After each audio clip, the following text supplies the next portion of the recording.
सबको సన్మతి. అందరికీ ఏం కావాలంటే సన్మతి కావాలి. ఆ సన్మతి ఎక్కడి నుంచి వస్తుందంటే ధ్యానం నుంచి వస్తుంది. జ్ఞానం అంటేనే సన్మతి. ఆ సన్మతి ఉంటేనే ముక్తి. జ్ఞానానికి మరో పేరు సన్మతి, సన్మతికి మరో పేరు జ్ఞానము. సబకు సన్మతి దే భగవాన్. ఓ భగవంతుడా, అందరికీ సత్యమైన మతి సన్మతి ఇవయ్యా అంటున్నారు. అందరూ కొట్టుకుంటున్నారు. దుర్మతి ఉంది అందరికీ, సన్మతి లేదు. అందరూ ఏడుస్తున్నారు ఎందుకంటే సన్మతి లేదు. సన్మతి ఎంత గొప్పవాడు. మతి అంటే మైండ్.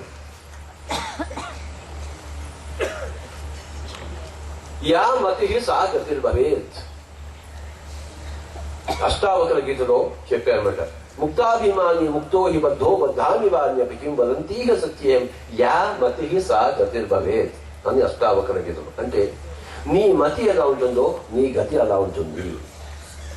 యా మతి సా గతిర్భవేత్. యా మతి అంటే నీ మతి ఎలా ఉంటుందో సా గతిర్భవేత్ నీ గతి అలా ఉంటుంది. మన మతి ఎలా ఉంటుందో మన గతి అలా ఉంటుంది. మన గతి అంటే భవిష్యత్.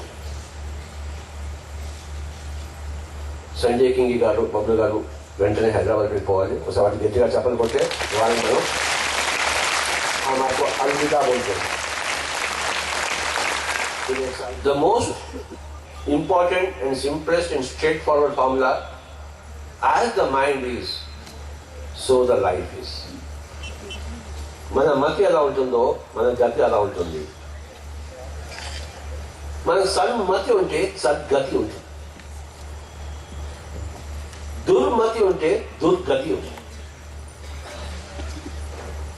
మన దుర్గతి మన దుర్మతి వలన, మన సద్గతి మన సన్మతి వలన.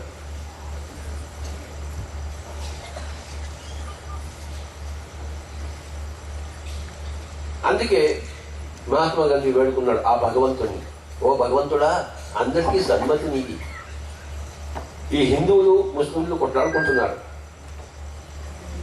ఈ బ్రిటిష్ వారు భారతదేశం మీద దౌర్జన్యం చేస్తున్నారు, బానిసలు చేస్తున్నారు, సన్మతి లేదు. అత్తగారు కోడలని పీక్కు తింటోంది, కోడలు అత్తగారిని పీక్కు తింటోంది, సన్మతి లేదు. ఎక్కడ చూసినా కొట్లాటలేదు, ఇంట్లో కొట్లాటలు, వీధిలో కొట్లాటలు, దేశమంతా కొట్లాటలు. ఓ భగవంతుడా వీళ్ళు కొట్లాడుకోకుండా మంచి మతిని సన్మతిని ప్రసాదించు స్వామి అని వేడుకున్నాడు. ఆయన ప్రార్థనాపరుడు, మనం ధ్యానపరుడు. ప్రార్థనలో భగవంతుడిని వేడుకుంటాం, కానీ సాధనలో మనం మన సన్మతిని మనం కలిగించుకుంటాం, లోపల నుంచి బయట తీసుకొస్తాం. ప్రార్థన అనేది ధ్యానం లేకముందు ఉన్న స్థితి.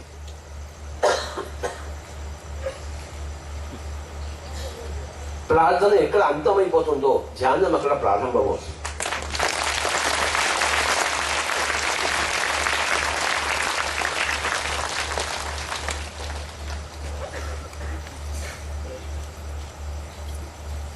Pyramid spiritual societies moment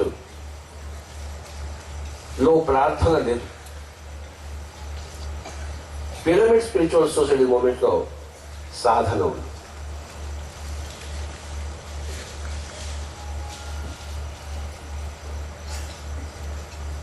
Sanjay king గారు ఇంకోసారి చెప్పడం పడేద్దాం.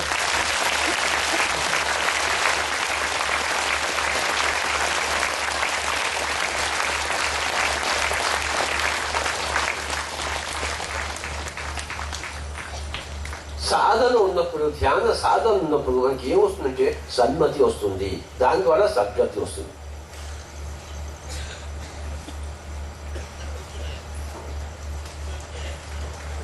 చిన్నప్పటి నుంచి మనం ప్రార్థన ప్రార్థన ప్రార్థన చేసాం. గుడికి వెళ్తే ప్రార్థన, మసీదుకి వెళ్తే ప్రార్థన, చర్చికి వెళ్తే ప్రార్థన,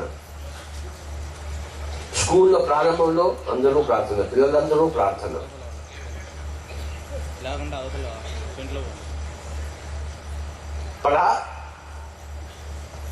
ప్రార్థన అంటే అర్థన అంటే ఇంకొకరిని అర్థించడం ప్రార్థన.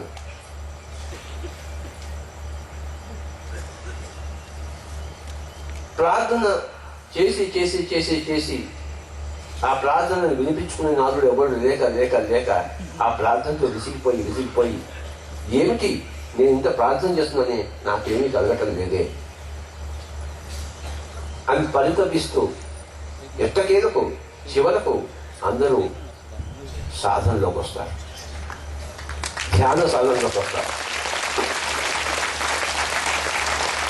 మైండ్ కంట్రోల్ వస్తారు.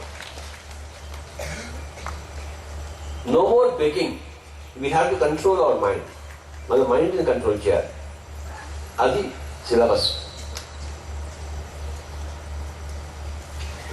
పరలోకాల్లో ఉన్న దేవుడిని ప్రార్థించడం కాదు, ఇహలోకంలో ఉన్న మన మనస్సును నిలబెట్టుకోవడం, కట్టడి చేయడం,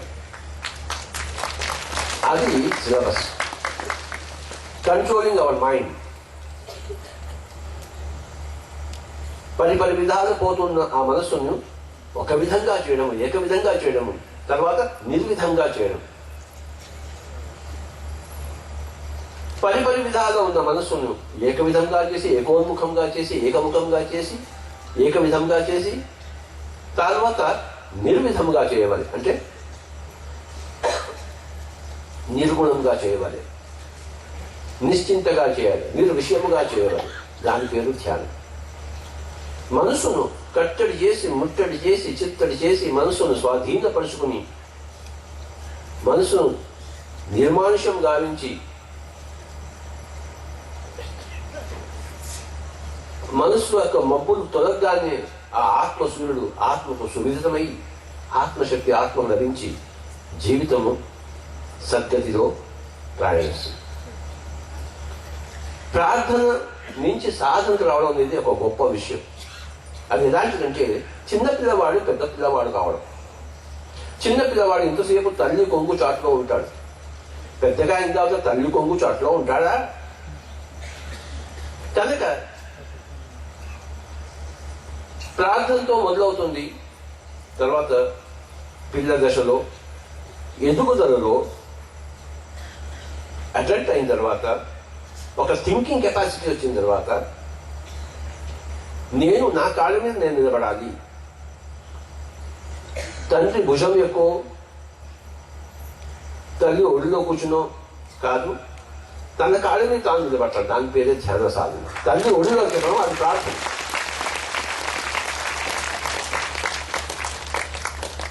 చిన్న పిల్లవాడు పెద్ద పిల్లవాడు అయినట్టు ప్రార్థనా పనులందరూ కూడా సాధనా పనులు అవుతారు.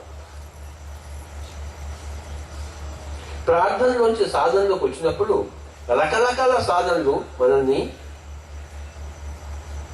చుట్టుముట్టుతాయి. మంత్ర సాధన, తంత్ర సాధన, యంత్ర సాధన, రకరకాల మంత్రాలు. అంటే గాయత్రి మంత్రమును, లేకపోతే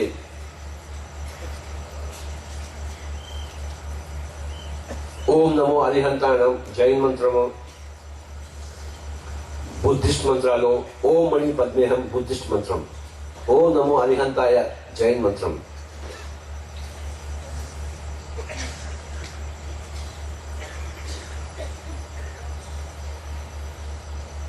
భర్గో దేవస్య ధీమహం గాయత్రి మంత్రం హిందూ మంత్రం. ఈ మంత్రాలన్నీ మనం చుట్టుకొచ్చాయి. అథవా తంత్రాలు. తంత్రాలంటే తనువుతో చేసేది తంత్రం. అంటే రకరకాల యోగాసనాలు, ముద్రలు, ఇవన్నీ తంత్ర కింద వస్తుంది. తనువుతో చేసేది తంత్రం. లేకపోతే యంత్రం. రకరకాల యంత్ర విద్యలు, రకరకాల మంత్ర విద్యలు, రకరకాల తంత్ర విద్యలు మనం ప్రార్థన నుంచి సాధనకు వచ్చినప్పుడు ఇవన్నీ మనం చుట్టుముడతాయి. ఈ తంత్రాలన్నీ పక్కన పెట్టి, మంత్రాలన్నీ పక్కన పెట్టి, యంత్రాలన్నీ పక్కన పెట్టేసి శ్వాస మీద ధ్యాస రావడం పరాకాష్ఠ సాధన.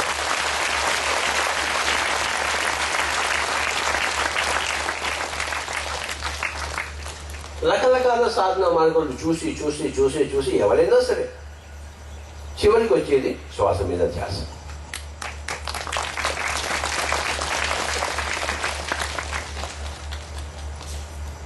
ప్రతి పిల్లవాడు పెద్దవాడు ఎలా అవుతాడో, ప్రతి ప్రార్థనాపరుడు సాధనాపరుడై ఆ సాధనలో మంత్రవేత్తమై, తంత్రవేత్తయ్యై, యంత్రవేత్తయ్యై, చివరికి మంత్రరహితముగా, తంత్రరహితముగా, యంత్రరహితముగా, శ్వాసానుసంధముగా ఆనాపానసతిలోకి వస్తాడు. అది పరాకాష్ఠ.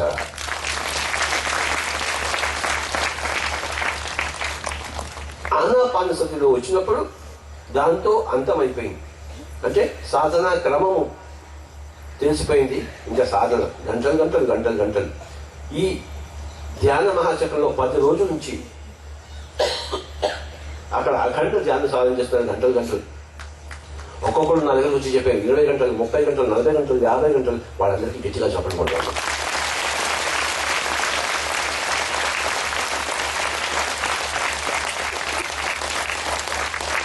ఇక్కడ నేను కొంత చేస్తే అక్కడ ఎంత చేశారో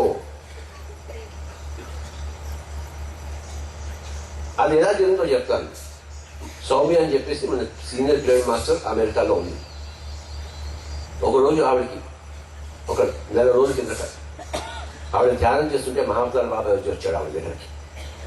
వచ్చి మెసేజ్ పత్రికాలకి ఇయ్యే, నువ్వు ఈ ధ్యాన మహాచక్రంలో అఖండ ధ్యానం జరగాలి, కొంతమందితో అయినా సరే నిరాఘటంగా జరగాలి అని మహావతార బాబాకి ఆ సౌమ్య అనే మాస్టర్కి అమెరికాలో ఇస్తే ఆ అమ్మాయి నాకు ఫోన్ చేసి నాకు చెప్పింది. అప్పుడు నేను మొదలుపెట్టాను. చూసారా?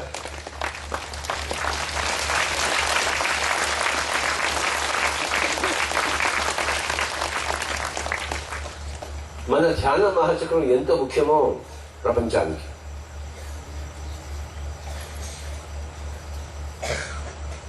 ముఖ్యంగా యానిమల్ కింగ్డమ్కి, జంతు ప్రపంచానికి. నేను డాక్టర్ న్యూటన్ గారు చక్కగా చేయించాను. ఒకసారి గిట్లా చెప్పడం డాక్టర్ న్యూటన్ గారికి.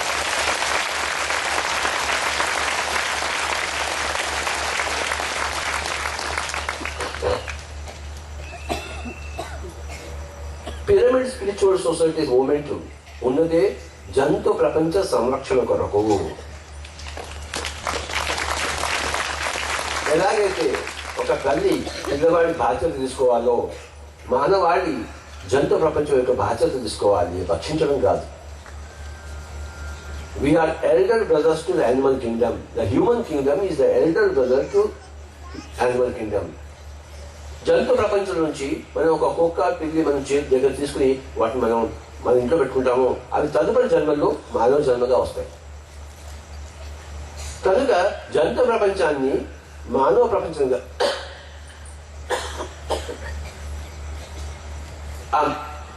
తీసుకొచ్చే బాధ్యత మన మీద ఉంది.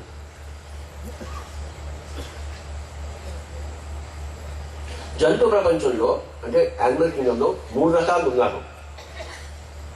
జలచరాలు, ఖేచరాలు, భూచరాలు. అంటే భూమి మీద తిరిగేవి, గాలిలో తిరిగేవి, నీటిలో తిరిగేవి. గాలిలో తిరిగే పక్షులు, నీటిలో తిరిగే చేపలు అవి మానవ జన్మం ఎత్తవు.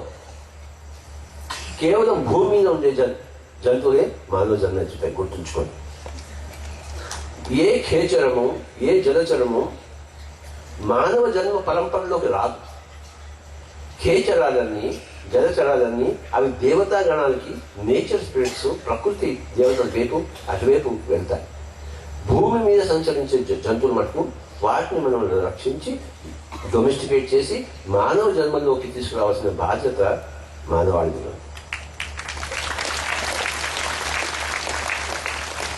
ఈ ప్రకృతిలో చిత్ర విచిత్రాలు ఎన్ని ఉన్నాయో, ఎన్ని కోట్ల లోకాలు ఉన్నాయో లెక్కే లేదు. అవన్నీ తెలుసుకోవడమే ఆత్మ విజ్ఞానము. ఆత్మ జ్ఞానము అంటే నేను శరీరం కాదు ఆత్మ అని తెలుసుకోవడము ఆత్మ జ్ఞానము.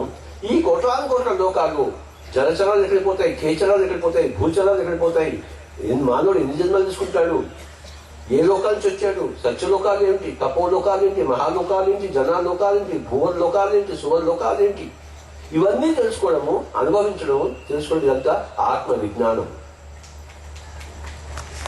మొట్టమొదటి ఆత్మకి జ్ఞానం కావాలి, తర్వాత ఆత్మకు విజ్ఞానం కావాలి.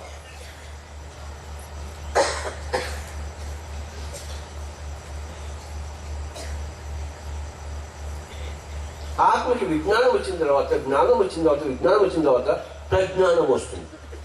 అంటే ప్రచండమైన జ్ఞానం. ఏమిటా ప్రచండమైన జ్ఞానం అంటే లోక కళ్యాణం కోసం పాటుపడే వాళ్ళంతా ప్రజ్ఞానంలో ఉన్నవాళ్ళు. తాము ఆత్మజ్ఞానియే, తాము ఆత్మ విజ్ఞానియే. ఇక లోకం కోసం, ప్రతి మనిషి కోసం, ప్రతి జంతువు కోసం కష్టపడే వాళ్ళే ప్రజ్ఞలో ఉండేవాళ్ళు, ప్రజ్ఞానంలో ఉండేవాళ్ళు, ప్రచండమైన జ్ఞానంలో ఉండేవాళ్ళు. నేను నాది అని తెలుసుకుని ఆ నేను నాదిని తీసేసిన తర్వాత ఇతరుల కోసం కష్టపడమే ప్రజ్ఞ, ఎన్లైటన్మెంట్. దానికి ఆత్మజ్ఞానము బిగినింగ్, జ్ఞానము బిగినింగ్, విజ్ఞానము మధ్యలో, అంతము ప్రజ్ఞానము.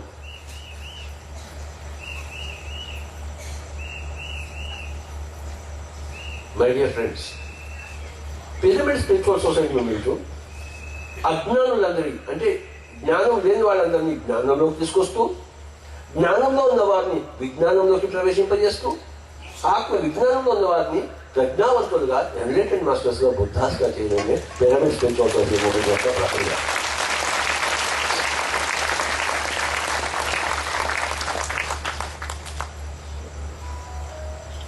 ఫస్ట్ అందరికీ జ్ఞానం కావాలి. అంటే నేను శరీరం కాదు ఆత్మ అని తెలుసుకోవాలి. నేను ఈ శరీరం అనుకుంటే అజ్ఞానము, నేను ఆత్మను తెలుసుకుంటే జ్ఞానము. తర్వాత ఆత్మను తెలుసుకున్న తర్వాత సూక్ష్మ శరీరం, కారణ శరీరం, మహాకారణ శరీరం, సూక్ష్మ లోకాలు, కారణ లోకాలు, మహాకారణ లోకాలు, జన్మ పరంపరలు, కర్మ పరంపరలు, ఇవన్నీ తెలుసుకోవడము ఆత్మ విజ్ఞానం.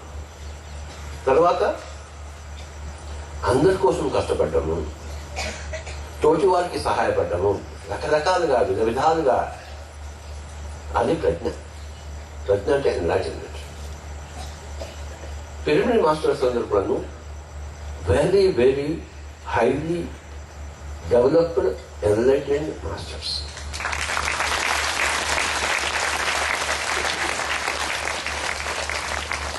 జ్ఞానము దాటి విజ్ఞానంలోంచి ప్రజ్ఞానంలోకి స్థితంలో ఉన్నవారు.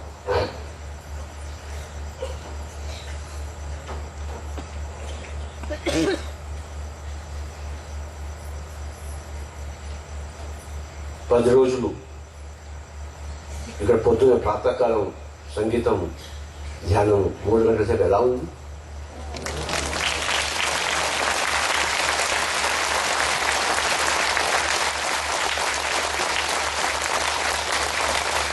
స్టేజ్ కూర్చున్న గుంటూరు జిల్లా మాస్టర్స్ అందరికీ తెనాలి, రేపల్లె, మంగళగిరి మన గుంటూరు జిల్లా మాస్టర్స్ అందరికీ ఇట్లా చెప్పబడతాం. వారి యొక్క విశేషమైన కృషి వల్ల శ్రీ లక్ష్మణరావు గారి నేతృత్వంలో మనం చక్కగా మనం ఈ 11 రోజులు 10 రోజులు చేసుకున్నాము. ఇవాళ 11వ రోజు ఆఖరి రోజు.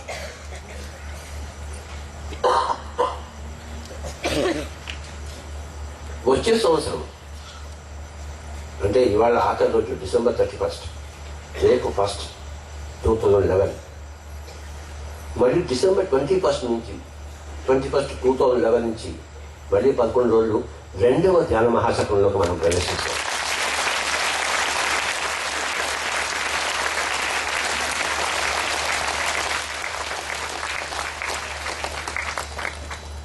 రెండవ మహాచక్రం వచ్చే సంవత్సరం 11 రోజులు మనం అందరము విశాఖపట్నంలో కలుసుకున్నాం.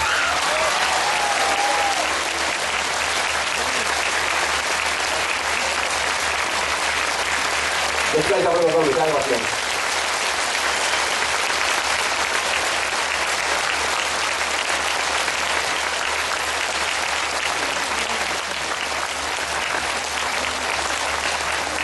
గుంటూరు జిల్లా మాస్టర్లందరి ఆతిథ్యం స్వీకరించాము. వచ్చే సంవత్సరం విశాఖపట్నం జిల్లా మాస్టర్లందరి యొక్క ఆతిథ్యం మనం స్వీకరిస్తాం.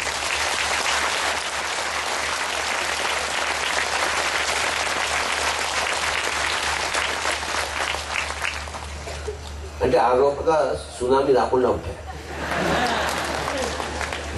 ఏమొస్తుందో తెలియదు.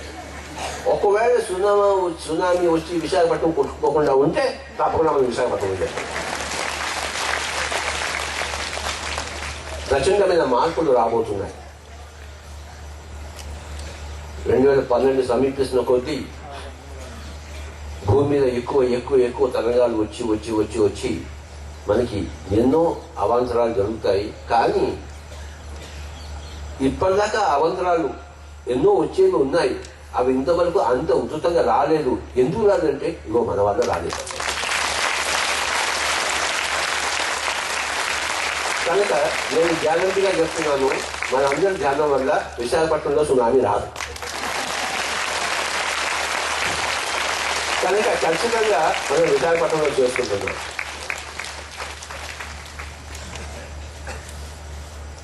ఇంతమంది ధ్యానులు ఉంటే ఈ భూమండలంలో ఎక్కడ ఏ సునామీ రాదు. సమాచారా ఎక్కడ ఏ సునామీ రాకుండా మనమే రక్షిద్దాం ప్రపంచం. మనమే రక్షిస్తున్నాం ప్రపంచాన్నంతా.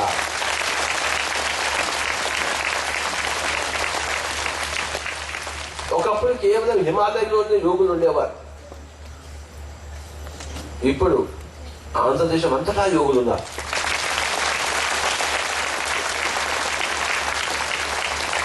హిమాలయంలో ఎంతమంది యోగులు ఉన్నారో అంతమంది యోగులు ఇప్పుడు ఆంధ్ర రాష్ట్రంలో ఉన్నారు.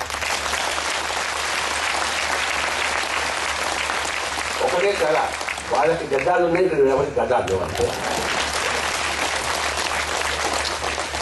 మిగతా కళ ఏమీ లేదు.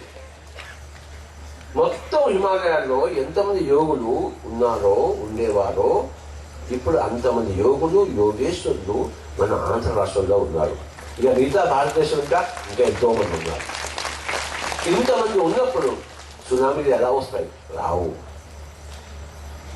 వచ్చేవి మనం కనుక ధ్యానం 2 సంవత్సరాలు చేసి ఉండకుండా ఉంటే ఈ పాటికి ఎప్పుడో ఈ గుంటూరు కూడా ఉండేది కాదు. మంగళగిరి కనక దుర్గమ్మ వారి ముక్కు పడక దగ్గరికి నీళ్ళు వస్తాయని చెప్పారు, ఉన్నా కదా. అంతకుముందు 2 సంవత్సరాల కిందట ఆ కృష్ణ నది పొంగినప్పుడు అక్కడ అంతదాకా వచ్చేది, విజయవాడ కొట్టుకుపోయేది. కానీ విజయవాడలో అంతమంది ధ్యానం ఉంటే విజయవాడ ఎలా కొట్టుకుపోతుంది?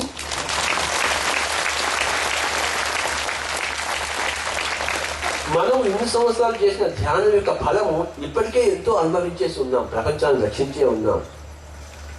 మనం చేసే ధ్యానం అంత గొప్ప ఫలాలు మనకి ఆల్రెడీ ఇచ్చింది. 2011, 2012 2 సంవత్సరాలు మనం విశేషంగా. ఆ తర్వాత నేను ఎవరి దగ్గరికి రాను, చేతులు జోడించాను, అయ్యా ధ్యానం చేయండి అని చెప్పేసి నేను ఎవరి దగ్గరికి రాను. 2012 తర్వాత 2013 నుంచి మీకు నాకు సంబంధాలే లేవు. కానీ అప్పటి వరకు చెయ్యాల్సిందే ధ్యానం.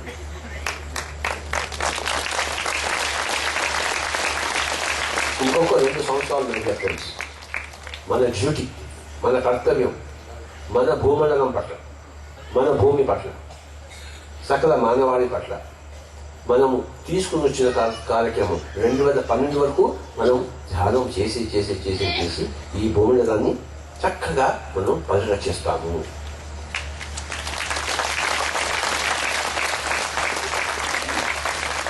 మొట్టమొదటి ధ్యాన చక్రము మనం అమరావతిలో కృష్ణా నది ఒడ్డున చేసుకున్నాము. 2వ ధ్యాన మహాచక్రం December 21, 2011 to December 31, 2011 వరకు మనం విశాఖపట్నంలో చేసుకున్నాం.